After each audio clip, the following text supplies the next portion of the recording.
Hello everyone. आज हम शिक्षा निर्देशालय राष्ट्रीय राजधानी क्षेत्र दिल्ली का कार्यपत्र 21 डिस्कस करेंगे हिंदी का, जो कि है दो बैलों की कथा से रिलेटेड और है 25 अगस्त का। तो स्टार्ट करते हैं। इसमें हम दो बैलों की कथा पाठ का अगला अंश पढ़ेंगे। आज दोनों के सामने फिर वही सूखा भूसा लाया गया। दोनों चुपचाप खड़े रहे। कौन दोनों? बैले। घर के लोग भोजन करने लगे। उसी वक्त एक छोटी सी लड़कियां जो थी वो दो रोटियां लेकर निकली और दोनों के मुंह में देकर चली गई। यानी एक लड़की आई, हाथ में रोटी लाई और इन दोनों बैलों को खिलाई और चली गई। और उस एक रोटी से इनकी भूख तो क्या शांत होती। तो एक रोटी से तो उनकी भूख तो शांत नहीं होती, पर दोनों के हृदय को तो मानो भोजन मिल गया, एक शांति सी मिल गई। यहाँ भी किसी सज्जन का वास है। उन्हें लगा कि इस इलाके में भी कोई सज्जन रहता है। लड़की बैरों की थी, बहरों की लड़की थी। उसकी जो माँ थी वो मर चुकी थी। सौतेली माँ उसे मारती रहती थी, इसलिए इन बैलों से उसे एक प्रकार की आत्मीयता हो गई थी।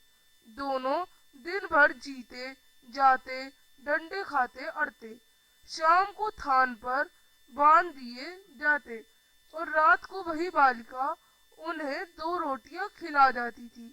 प्रेम के इस प्रसाद की यह बरकत थी कि दो दो गाल सूखा भूसा खाकर भी दोनों दुर्बल ना होते, मगर दोनों की आंखों में रोम रोम में विद्रोह जो था वो भरा था।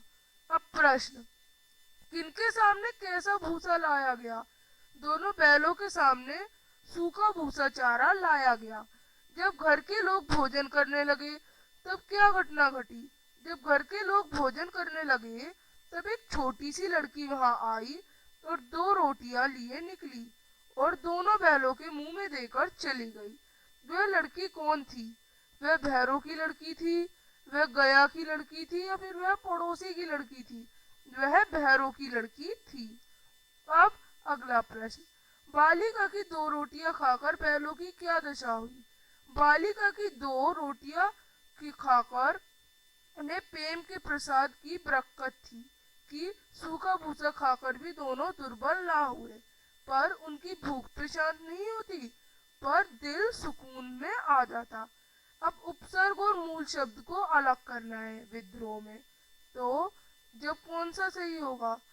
विद्रोह या विद्रोहा, विद्रोह, विद्रोह, ये वाला पहला सही है, विद्रोह। तो इस तरह से वर्कशीट हमारी खत्म होगी। अब हम मिलेंगे नेक्स्ट वर्कशीट में, तब तक के लिए बाय।